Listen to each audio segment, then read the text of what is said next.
is Chrissy. And I'm Miranda. And we are from the Chattanooga Public Library. And today, for our DIY activity, we are going to be making Guatemalan worry dolls. So Miranda is going to be leading us in the program and giving us all the instructions.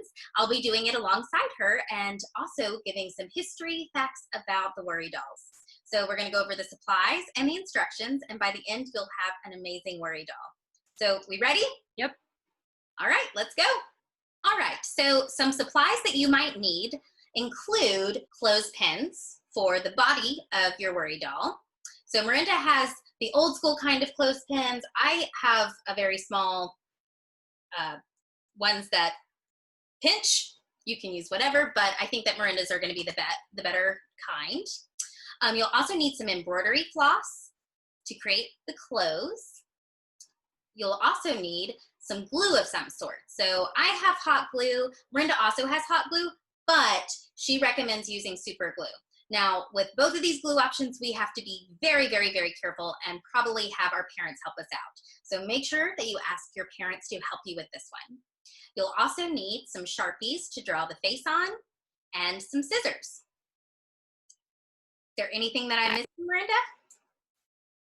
I also have some toothpicks that you can glue onto your doll to make some little arms. And I have yarn for her hair, or his hair, whoever's hair. I found this brown yarn that I'm going to be using. Ooh, okay, I might have to use some of my embroidery floss for hair. Does that work? Yes. Perfect. All right, so now that we've gone over all of our supplies, go gather yours and then come back for the instructions. Yay! Yay. All right, so we're going to be starting off with our clothespin and some yarn or embroidery floss. So you're going to want to start by wrapping it to create its garments. So just a heads up, the first thing that you want to do to secure your first piece is by leaving a little tail and wrapping over it a few times. And if you want to change your colors in the middle to have a very special sassy garment, you want to do that same process with the next color. Mm-hmm. So once you're done wrapping it to a certain spot, you're going to want to dab a little bit of glue, either from your glue gun or your super glue, and make sure that your embroidery floss or yarn stays. So what I'm going to do is I'm going to use my super glue to glue down that little tail so I can feel confident that as I wrap, it will not come out.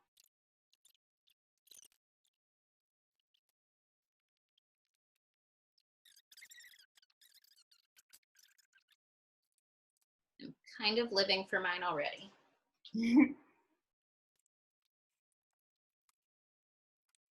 Every so often, I like to just give it another dab of glue to make sure that everything stays in place so it doesn't kind of wander up the clothespin.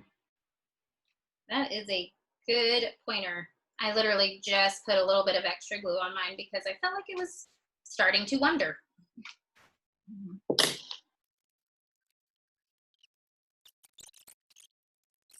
I'm giving mine a bigger base than a top, so it kind of looks like a skirt. I want my worry doll to be wearing a dress.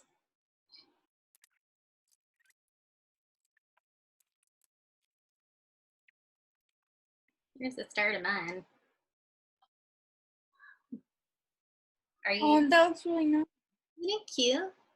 Are you changing colors? Yes, I'm being clumsy and trying to cover up the upper part, so it's going to take me one more second. Okay. Take your time. Oh.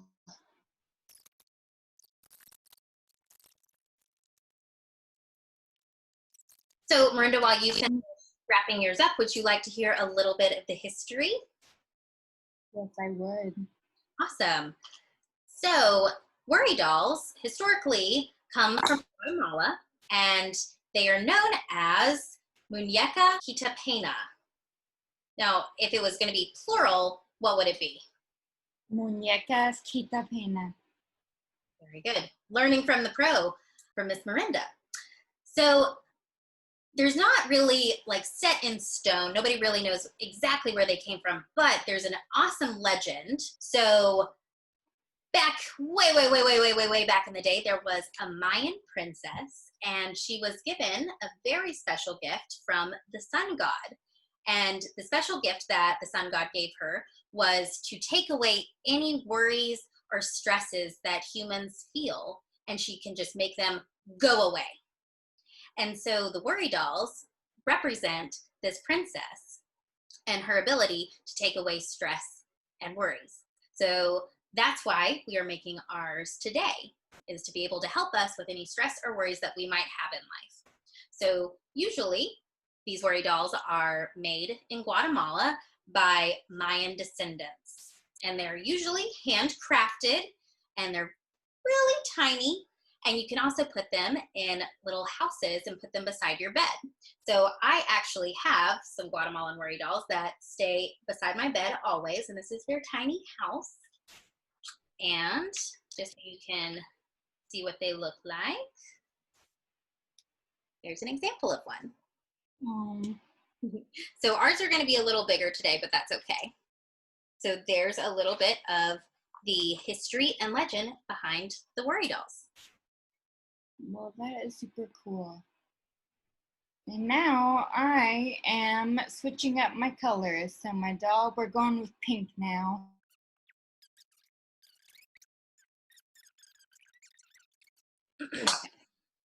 So Miranda, even though I made a comment that I was going to make mine into a worry doll wearing dress, which most people would think would be a female, do worry dolls have to be a certain gender? No, they can actually be any gender. They're more a confidant or a friend to whisper your worries to. I like that. So we don't have to gender our worry dolls.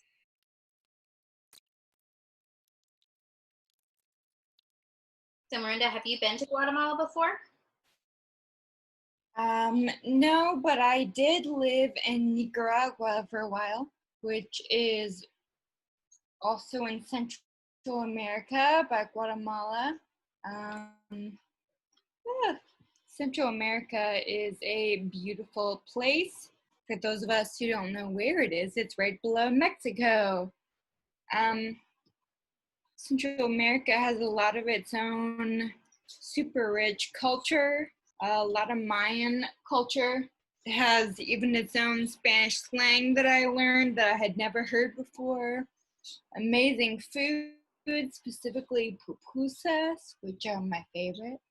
And it's one of my all-time favorite places that I've visited. I had some close friends growing up who were Guatemalan, who taught me a lot of the Spanish I know now. And Nancy, my Guatemalan friend, actually was the first person to ever show me a muñeca quita pena, or a worry doll. Did she tell you the history behind it? She told me that it was a friend to tell your worries to so that you could be happier in your day-to-day life.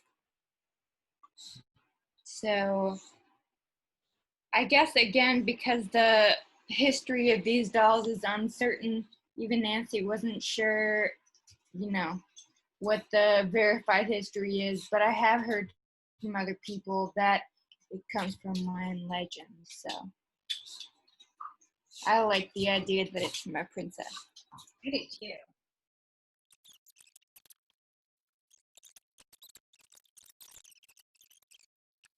Okay, so it looks like Miranda has hers all wrapped up. So the next step that you can do is add some arms to your worry doll. So you can take some toothpicks and hot glue them on, or super glue. You could also add sleeves to your arms if you would like to, so that would just take some more time wrapping with embroidery cloth or yarn. It's up to you. I don't think that I'm gonna have sleeves on mine, but Miranda is.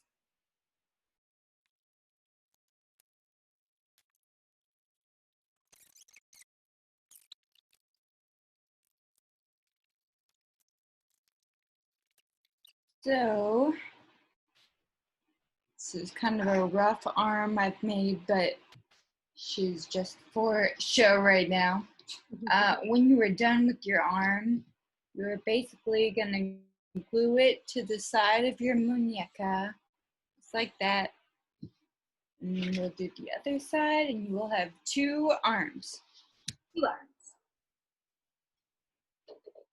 I decided to not put in any arms on mine, mainly because I didn't have any toothpicks. So hopefully that's okay. Yeah. I'm sure she will still do her job. I'm sure she will.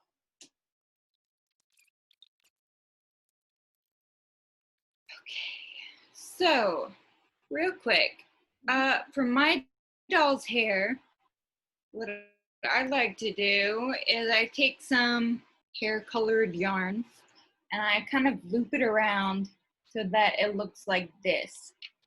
Does that make sense? Yes. Yeah. Then I'm gonna take it with another piece of yarn. Well, I've lost it. That's okay. I'm gonna take another piece of that yarn and tie a knot right in the middle of my loop. Okay. Once I've done that, I can glue the knot onto her head and cut bangs out from one end of the yarn. And it's like she has long hair and bangs. That is a much better technique than I did. I took some embroidery floss because I did not have any yarn, and kind of picked a hair color as well and just created a loop and glued it on top of the clothespin and kind of gave her a side ponytail. So, but I like the idea of giving them bangs and having long flowing hair. And it was really fun because I actually used my hair cutting scissors to cut my hair. Very professional. Only the best for my worry doll. Yes.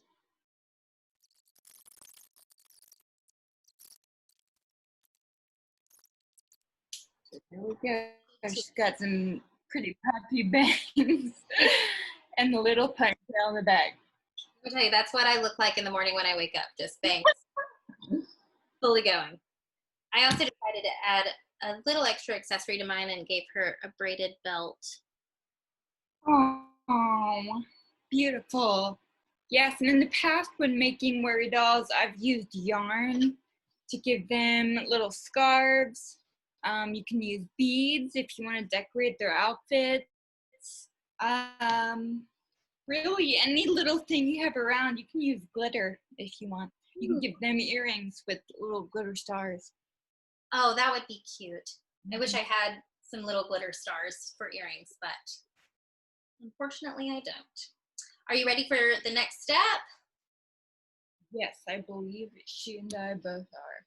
Perfect. So the next step is going to be using a permanent marker to draw eyes and a mouth on your worry doll. So let's go for it.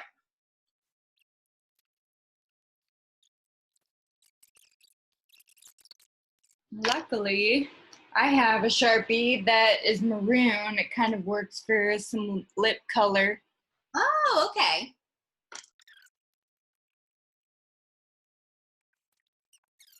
All right, so we kind of have ours done. Would you like to show your other ones that you've made? Yes, okay, so to those watching, yes, I scrambled to make her, and I'm sorry that I didn't give her the precision that I wanted to, but you see it's possible. Here is a doll that I made a couple days ago, whose arms turned out very nicely. You see? Ah, and a leopard scarf. Yes, that's the scarf I was telling you about, and I guess I made this more of a dress, so, you know, there's that slit in your clothespin. Oopsies, sorry. I wondered if you could maybe make pants. Mm-hmm. I don't know. I actually Might be a way to. I thought about that with mine as well because it has the two portions that you pinch together, and so I was like, well, I could make those into pants, Right. but I kind of wanted her to have a dress. So you could do at home. You could do either one. Mm-hmm. So yeah, she has a scarf and a little dress and hair, and she's got her bangs, And if you look real close up, I gave her some little cartoon eyes and eyelashes. Well, As a side note, if we have any younger people watching who may not want to fiddle with all the detail of embroidery thread and drawing faces and hair and all that, you can also make extremely simple worry dolls with pipe cleaners. And here's my example worry doll right beside her. So they're friends. Okay, so with this worry doll, maybe it took 5 minutes. I used yarn, pipe cleaners, and a hot glue gun. So this is how I did it. We used some yarn. I did my same style, looped it and tied a knot in the middle. And I formed some pipe cleaners. Here, I still have some. I formed these into the shape of a body. And I wrapped yarn around her to make her a little dress. I guess she is a Girl Scout, maybe. So she has her sash on. I just added that one in. But again, if you don't have all the materials for the super detailed doll, you can still do this with pipe cleaners and yarn. And she will serve the same purpose for you. My research saw that, like, in the actual worry dolls can be made out of so many different types of materials. So clothespins, pipe cleaners, wire, paper, anything that you have around the house, you can pretty much do this with. So now that we have our worry dolls made, let's go over how to actually use them. Sound good? Yes. All right, so it's pretty simple steps here. So step number 1, you need to think deeply on anything that might worry you or stress you out, scare you, any strong emotions like that. So you're going to think on it, and then you're going to tell your worry doll. And so that's why it's really important to keep them beside your bed, because you want to do this at night right before you go to sleep. So you want to tell your worry doll all of your different worries, and then place them underneath your pillow. So the hope is that in the morning when you wake up, all of your stress and fears and worries and all of those things, your doll has taken them on, and you wake up in the morning feeling a lot less worried, a lot less stressed, a lot less scared about things. So, and your doll is strong enough to hold all of those worries in. Yeah. Yes. So that is these steps that you take to use your worry dolls. So I know I'm going to make a couple more, because I also heard that it's really good to have one per day of the week. So you like to have 7 dolls for every single day of the week. So I'm going to get to wrapping all of mine together so that I can have all 7. Sound good? Great. All right. Well, thank you guys so much for participating in our Worry Doll Challenge. And I hope that all of y'all at home enjoy your worry dolls and use them. And if you do make them, make sure to take a picture and tag us on Facebook or Instagram. Thank you. Bye. Bye.